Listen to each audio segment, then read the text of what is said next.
Good evening and welcome to Active Citizens Parliament. My name is Sharon Enemchuku and I'm your host for the show. Joining me live in the studio for Active Citizens Parliament, I have with me my co-host, Miss Ifoma Oji. Good evening and how are you doing? Great evening, Sharon. Good evening, viewers. I'm great. All right. As always. And joining us live in the studio for the very first time, we have our political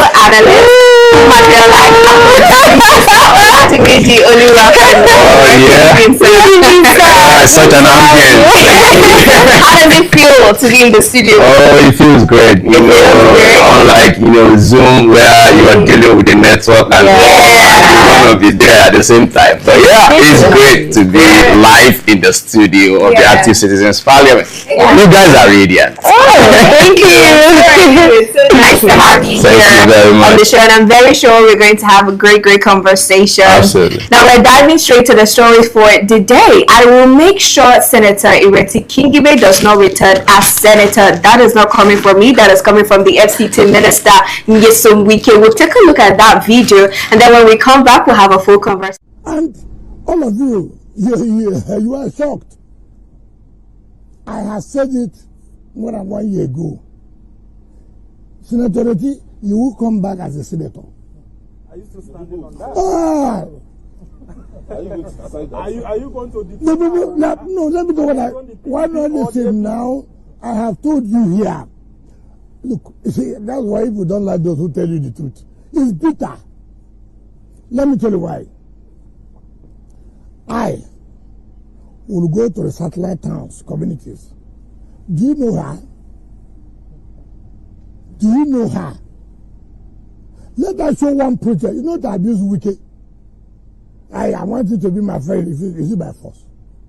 Oh, I want us to collaborate to what? What are you collaborating? She's a senator of the federal government. You are a minister of the federal government. Hold on. And it's one federal government you are part of the problems we have. Nobody says you are not a senator. Nobody says I'm not a minister. If I'm a minister, minister well.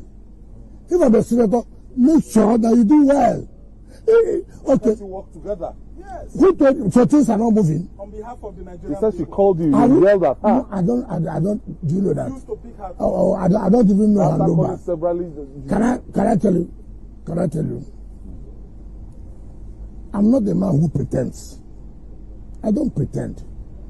And I know what I pretend. And I've told you, mark it today. Today's what? 2nd of what? March. Look, my report card will show. Your report card should also show. Operation show your report card. What did you do as a senator when you were... You see, we shouldn't be taking Nigerians for granted. And she's saying that you use your friend, Senator Akpabio, the president of the Senate, to deprive her of some constituency projects to be funded. If Wike is this too powerful, then succumb to Wike. Everything, you don't sleep well, is Wike. If you are sick, it's Wike. The president. And all of you, you are shocked. I have said it more than 1 year ago. Senator Wike, you will come back as a senator. Are you still standing on that? Are you going to defend? No, let me go. One other thing now, I have told you here. Look, you see, that's why people don't like those who tell you the truth. It's bitter. Let me tell you why. I will go to the satellite towns, communities. Do you know her? Do you know her? Let us show one project. You know the abuse Wike. I want you to be my friend. Is it by force? Oh, I want us to collaborate to what?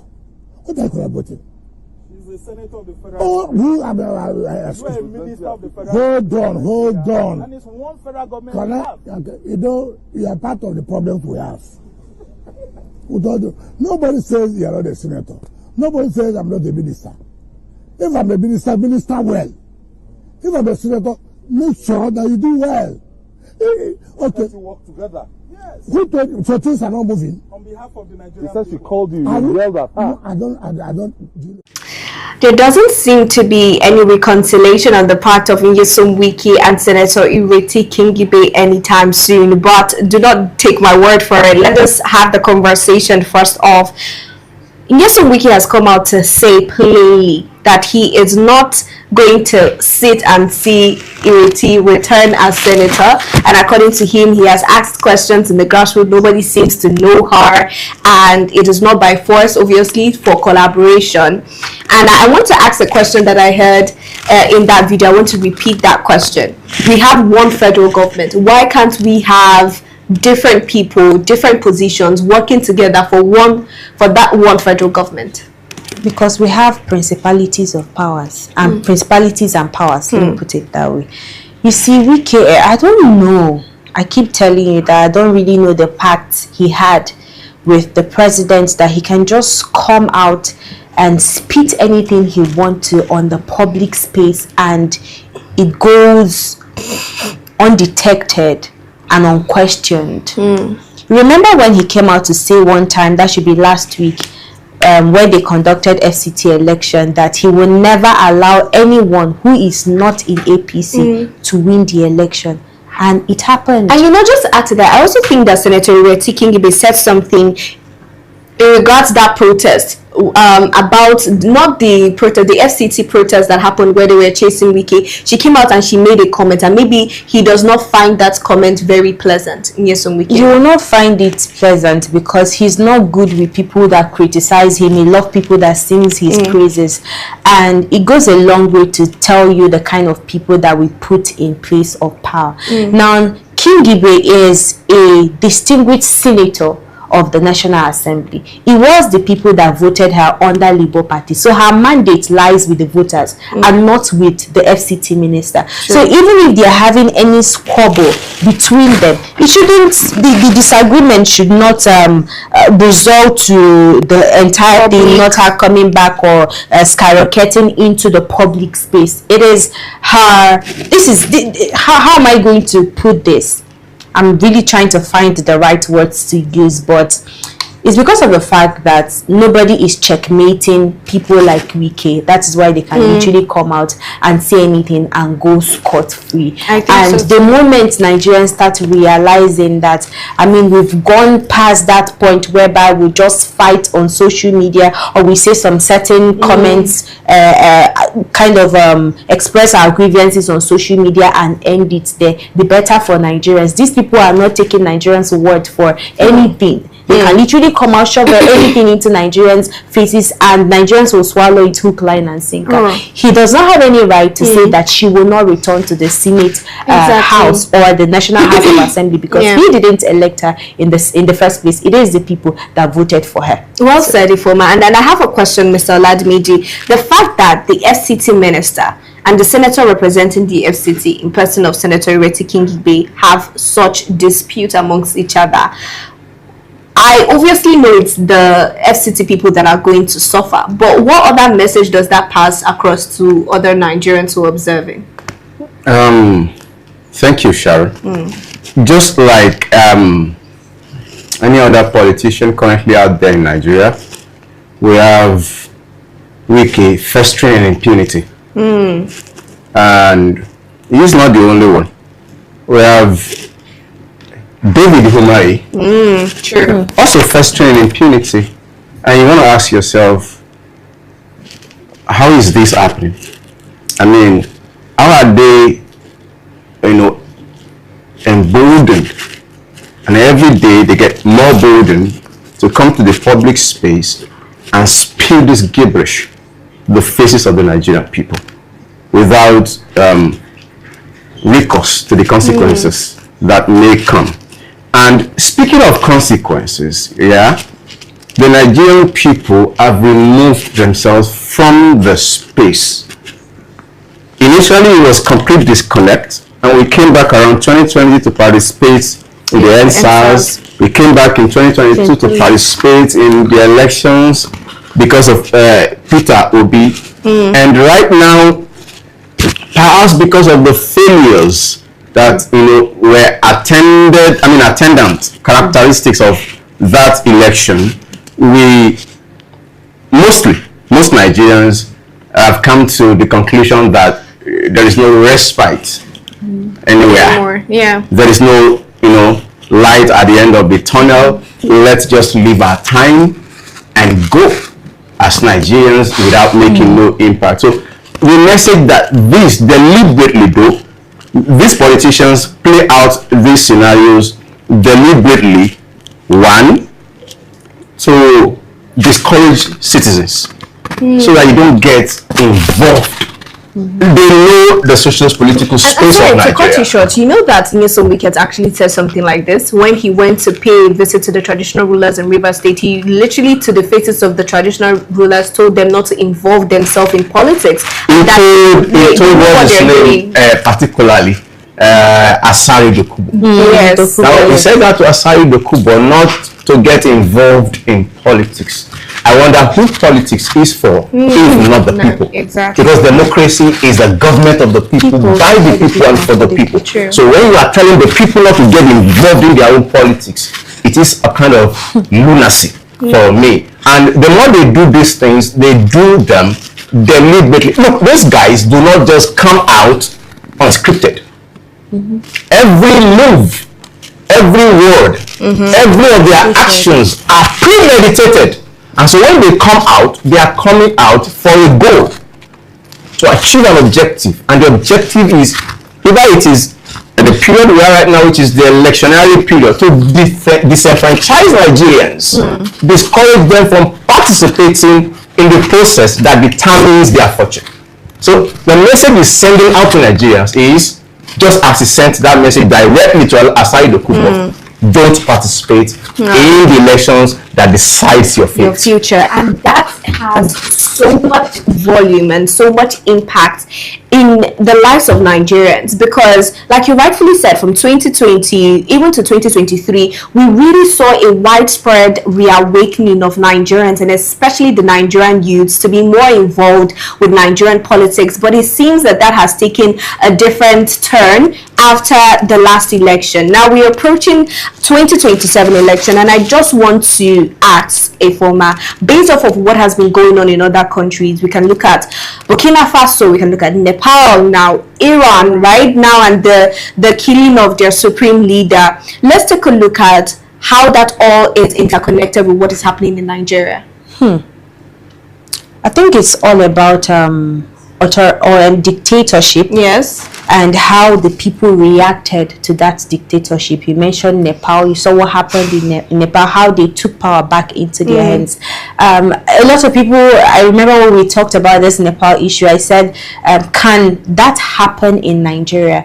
And the answer then was, how is this going to happen in Nigeria, where we have a lot of diverse cultures? We have the Igbos, the Yoruba, and the Hausa, who cannot come together as one and ensure that we return, our power is being returned to the people. So but everybody is still a major divide. But to an extent, we saw answers. It had to do with a lot of diverse people from Yoruba and the rest. So they still come to arrive at a common ground to fight for, the Nigerians. You understand? And we might actually get to that point. But is Nigeria ready to do that now? That revolution that everybody have been screaming. I even saw the likes of Dave Fidelity coming out to tell us the path to revolution, peaceful path to revolution. And when I saw that, I'm like, is this really going to be possible, because of the fact that we have different ethnic especially groups in this generation, in Nigeria, in this generation? But I think it's when Nigerians get to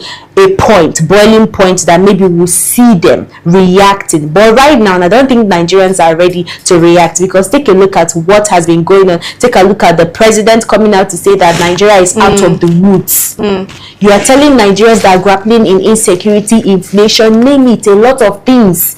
You are telling us that we are out of the woods. Okay. So and Nigerians are not ready for now. Maybe by the time they start implementing the tax laws, they will be ready. All right. Now, my question finally, as briefly as possible, Mr. Ladmidi, is with this present generation, and I'm sure you have studied the reactions of Nigerians to certain news, certain laws that this present administration has put in place so far. Honestly speaking, do you think that we have what it takes to chart a new path? In prospect, yes. The Nigerian people have everything it takes to chart a new course. In fact, politicians wake up every day dreading the Nigerian people. Oh, wow. Yes. But, it is a situation of you have the powers, but you have not come to the realization of the powers you hold as a people. And politicians every day make frantic effort to make sure that Nigerians don't come to that realization that we hold the power actually, because normally in an egalitarian society the power don't flow from the top down. The power flows from the bottom to the top, because the people give you the mandate, they put the trust in you, and they expect that in return you revere them because they hold the knife and the yam. But unfortunately, you make mention of our generation. We have come to the Indomie generation where, Yes, in the sense of the Indomie generation, I really think that we have tried our best. I mean, right? Yeah, obviously. We did made history with NSAS, yes. But the problem we have is disconnect. We do not know how to track her yesterday and connect it to her today. Exactly. Whatever happens yesterday goes with yesterday. And that is why, we discussed Wike earlier. That's why Wike's statement, Umai's, shameful public statement would go with the wind the moment that there's a new day. There's always something new every day. There's always something new, and I think that can be a problem in a type of environment where it's easy to forget, right? And still talking about Wike, because Wike will always be in the news. That's one thing you should know about Wike. He will always be in the news, whether it's for good or bad. Now we're seeing that he's come out to say that Nigerians will massively vote for him if he contests for presidency. That statement, do you agree to that, Ifoma? I agree. You agree? I agree that if he contests for presidency, he's going to win. See, Nigerians have, just like what Mr. Oladimeji said, we have short-term memory.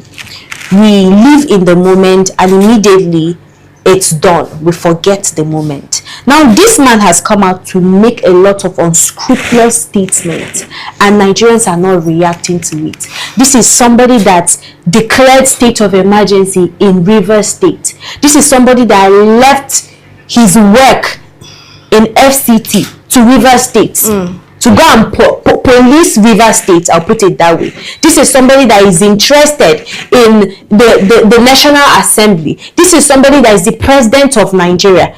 What can't he do? What exactly do you think he cannot do? If he wants now, he can actually organize, mobilize youth, mobilize. It's not just money that it will take him. He has everything at his disposal, so he can literally employ everything he needs to ensure that he clinch the ticket or winning the presidential election for 2027. And Nigerians can only rant in the comment section, but put boots on ground and do the necessity, they will never. So will he become the president in 2027? If he wishes to contest, he will. That is if Tinubu is not in the picture. Now my question is, right, even though previously I sided with the Gen Z as to their involvement and their seriousness with taking back the lead with Nigerian government, if we're being honest, if there was no social media, right, do you think this effort that we're seeing, this attempt would still be felt? And also, I would like to have your take on this statement by Nyesom Wike. Sharon, we would have it worse if there were no social media. It would seem as though we were in the Stone Age. Coupled with the fact that we don't remember things, we don't connect, we don't pay consequence for actions. Things just go, and the more these social political events play out like this, the more bolden politicians get to put their hands on the waist of women, to, you know, come out to tell how beautiful a senator he is. A married senator. A married senator, to describe, you know, how ugly someone you are holding is. Yeah. Such rascal and extravagant statements can only come from people who have completely seen the socio-political space as a freebie. And they see that, look, if I come again tomorrow and push them, they will move back. You just have to push hard enough. Just push. Just go out, push them, they go back. I mean, Wike is not an umpire of the elections, but Wike monitors the elections. He isn't an umpire, he wasn't an observer, but he went round touring the polling unit. For what purpose? There were INEC officials there. This is conflict of interest because you have a stake in that election. True. You shouldn't be found around the polling booth at all, but the president commended him. This is truly Nigeria. So what would you say about that statement of him being able to clinch the seat of presidency if he wants to? I thought what I just said now, you should have given that as to everybody.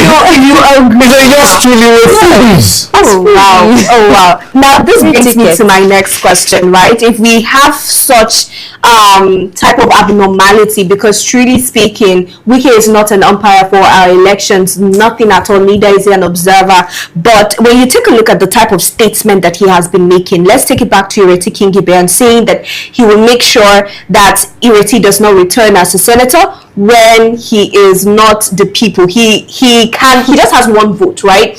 Now you have that, and then he has come out to say that they will massively vote for him, even with him always calling for press conferences every day, because Nigerians are dragging him for the things that he does, and the FCT protest that was held earlier.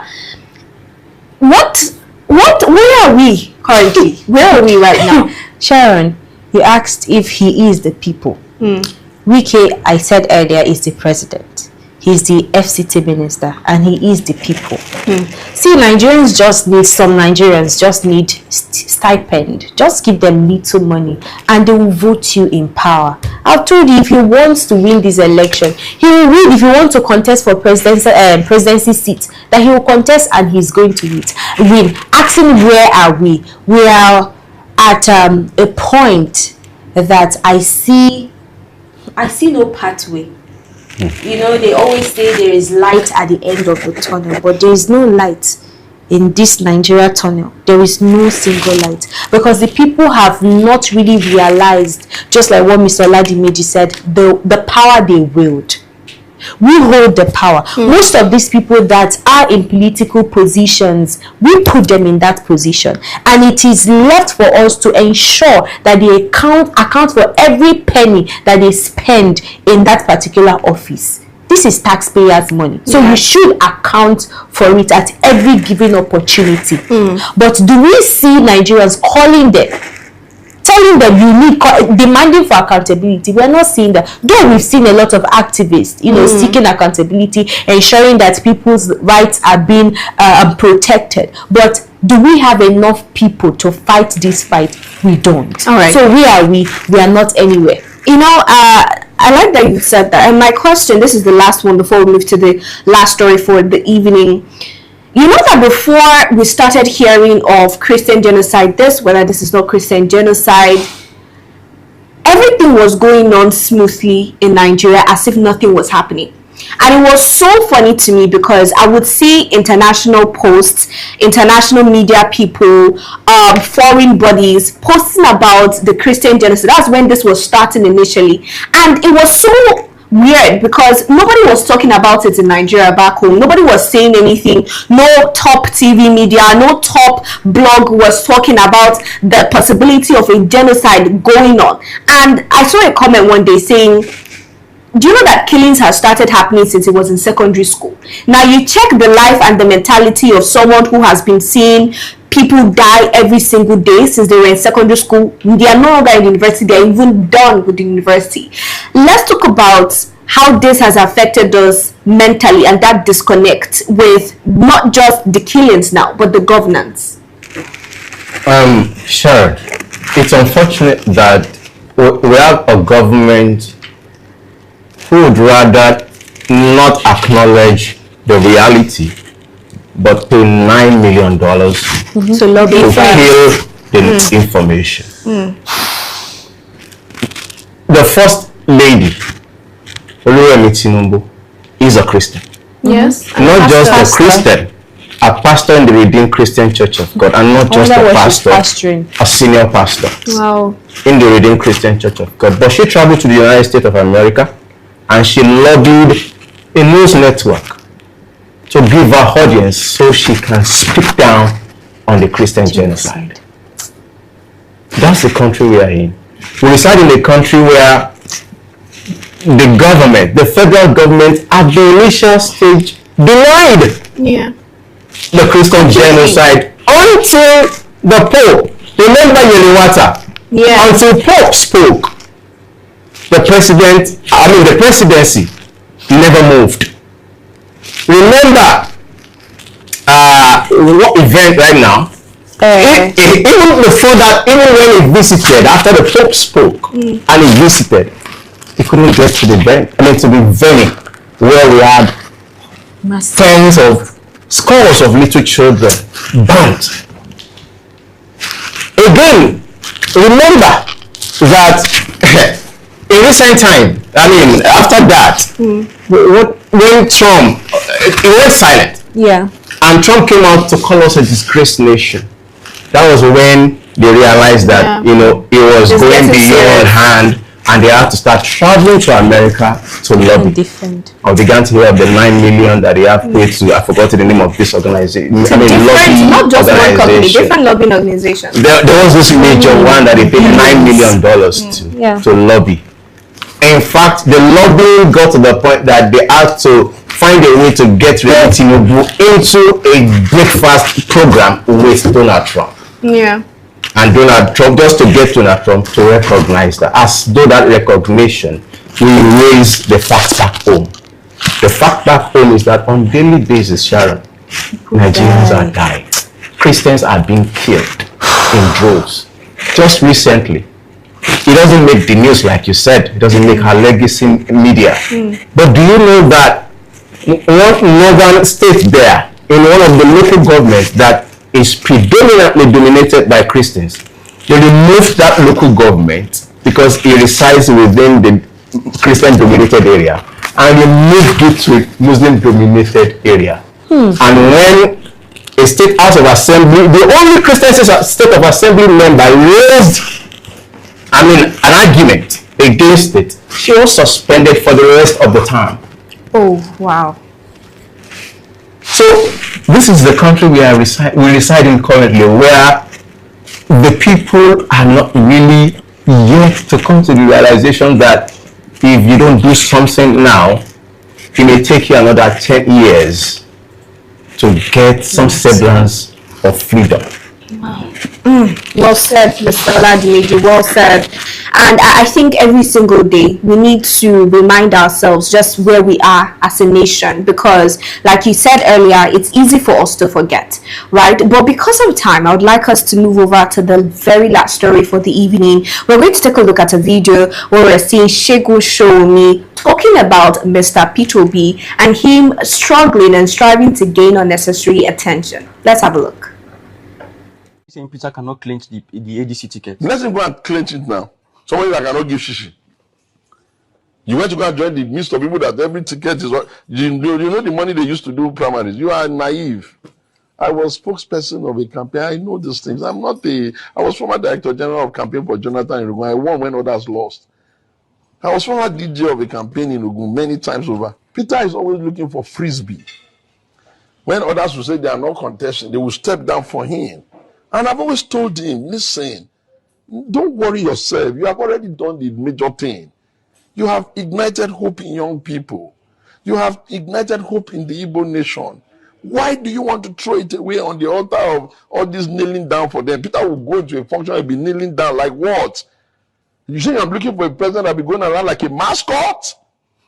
I want him to appear in the place like a man who understands that power must change hand. Farmers will consider what's in their best interest. International stakeholders will consider in their best interest. I know this. When I went to Malaysia, then when I saw them in Malaysia, you went to Malaysia when you are wearing their cap. Its integrity is one of the things that has. There is no integrity there that is not everywhere else. There is no lack of integrity. You want me to give you some of his lack of integrity issues? Can you list some of them? Because Peter has always said that if anybody can come out with anything, you know the problem. You know the problem that he will step down for. No, go and sit down somewhere. Yeah, I said this multiple times. Go and ask him. Yes. When he was governor, that ambulance that was caught with money, cash, that they now eventually said they were going to use it to buy cars for traditional rulers. So are you saying Peter cannot clinch the ADC ticket? Let him go and clinch it now. Somebody that cannot give shishi. You went to go and join the midst of people that every ticket is what you know the money they used to do primaries. You are naive. I was spokesperson of a campaign. I know these things. I was former director general of campaign for Jonathan in Ogun. I won when others lost.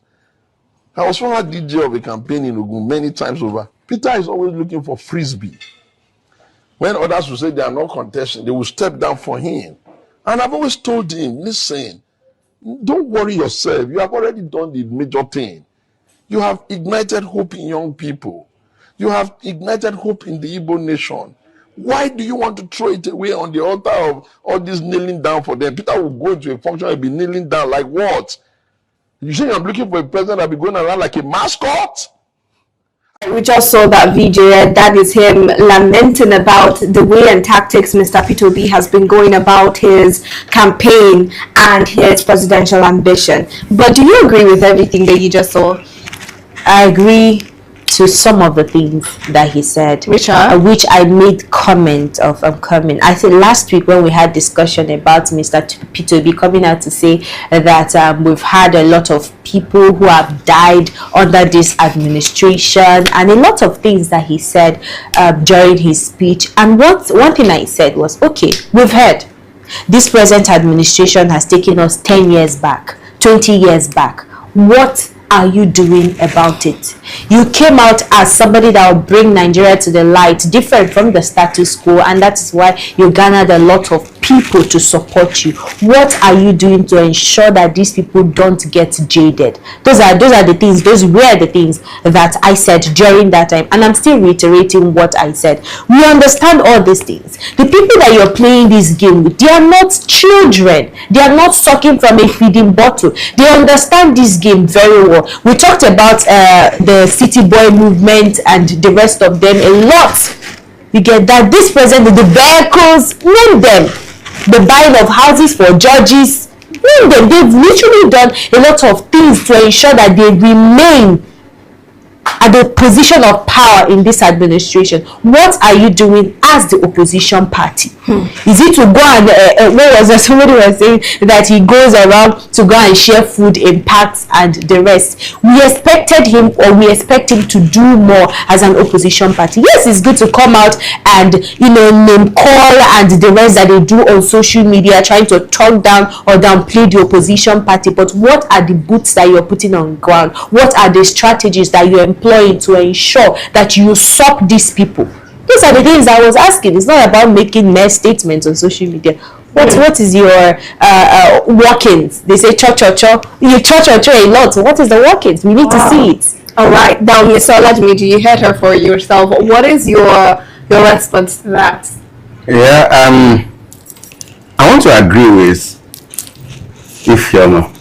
And, strangely, I want to agree with Shegun. I don't agree with him on anything. But I want to agree with him on this one.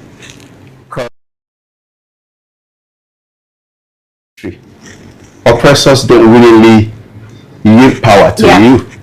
You must take it. Even in heaven, violence is by force. You must take it. Yeah. And particularly, we reside in a nation where we have peculiar politicians. The moment they clinch power, they become something else, and they exploit all levels of government to make sure that they remain in power. So if we've been with those kind of people, and we have come to the era where we've gotten more peculiar people. Let me use that word for lack of better words. More peculiar people who have blurred the lines of the principles of democracy. They have compromised all institutions. So you can't even take them nowhere. What is the alternative available to you as a movement leader, as a candidate vying for election, as someone who is saying, I am competent, I am capable, and I want to lead you out of this conundrum. So if you want to lead me out, you don't talk me out of it. Talking me out of it is not the solution. Exactly. You must ask me out of my problem currently. And with what we have with Peter Obi is doing more of talking than acting. And you are so giving them what they want. If that is what you are doing. They called him social media president. If that is what you are doing, then you are giving them what they want, and they will continue to play at you, and you will continue to meet the snag every time you even try to make small actionable move. We have seen the few times they try to make all of those actionable moves, we have seen what they come up with. So you must come to the resolution that the people I'm dealing with are not it's not a regular type of politics. They are not Jonathan. Oh yes, exactly. They are not Jonathan who will say, oh no, instead it is not about me. I don't want the blood of Nigerians. I want to be a statesman, an elder statesman who lives and is remembered for living when the ovation is loud. Even though there are circumstances surrounding his tenure, I don't want to call Jonathan's time as regime. There is the reason why we describe some administration as regime. Like, this is a regime we are in right now. This is a regime right now. So I would rather describe Jonathan in the light of administration. But the attendant thoughts are there for Nigerians to see. Right now, we are dealing with a regime that is ready to do everything outside the norm, democracy, outside the principle to get back at power. I mean, if I am in this position, Tinubu right now, I got to power, like the popular saying, via the window. And you have given me the opportunity to appoint the umpire that will respect the process that will of another contest. Do you think that I'm going to bring someone, knowing that I am almost illegitimate? I will not bring someone who would control a process that will move me out of power. I know already that it is me and my people against the Nigerian people. Yes. So if we let the Nigerian people decide, I am going to be out of office. So I am bringing in Amupito, who will play my script and dance to my tune. Wow. And we have seen that. Did you hear what Amupito said recently? Yes. That we cannot give you 100% election. What is that telling you? They are setting the ground. They are setting the ground. They are laying premise for their corruption, for their malpractice, and Nigerians are quiet. Now, I've asked this question to almost all my guests on the show, and I want to ask you, Mr. Ladimiji, just before we wrap up, what would it take to take back power from such a person and such an administration as this? Radicalize your mind. Radicalize your mind, be intentional, and go all out. I say it often, I will repeat it here, live. 2027 is penultimate to Nigerians. If we fail to get it right, we must well wait another 10 years before something like this will come up again, where Nigerians will have a shot at taking power and hosting all of these political, bandwagon and marauders that we have in power. All right. Say Now, 10 years. Should be more than 10 years. the time seems to be now or never. And I think this is the same thing that United States President Donald Trump is also saying to the Iranians, talking about this being the perfect time to take back their country and optimize the opportunity that they have now. Now, for Nigerians, that time frame seems to be 2027, and we can only sit back and actively involve, even as we sit and watch what would become after 2027 presidential elections. But we have to call it a wrap over here on The Conversation. Thank you very much, Ifomoji, for joining us on The Conversation. And of course, our first time live guest, Mr. Oladimeji Oluwafemi, for doing this with us live in the studio. My pleasure. Thank you for joining. My and pleasure. of course, to our VIP viewers, thank you for viewing, your comments, your shares. We see that, we appreciate that, and we encourage you to do more. If you're yet to subscribe, please endeavor to subscribe and follow us across all social media. It's Active Citizens. And Jerry Foma. Oh, you can find me on Facebook at. Oh, it's been long we did this. You've always been in the studio for a while, so all right. You can find me on Facebook at Oji Sophia and on Instagram at Misolex. Mr. Oladimeji. I'm always on X, Pivot Oladimeji, and now I'm in the studio. All right, you can find me across all social media, Sharon and Mchuku. Till we see you tomorrow, do have a pleasant evening.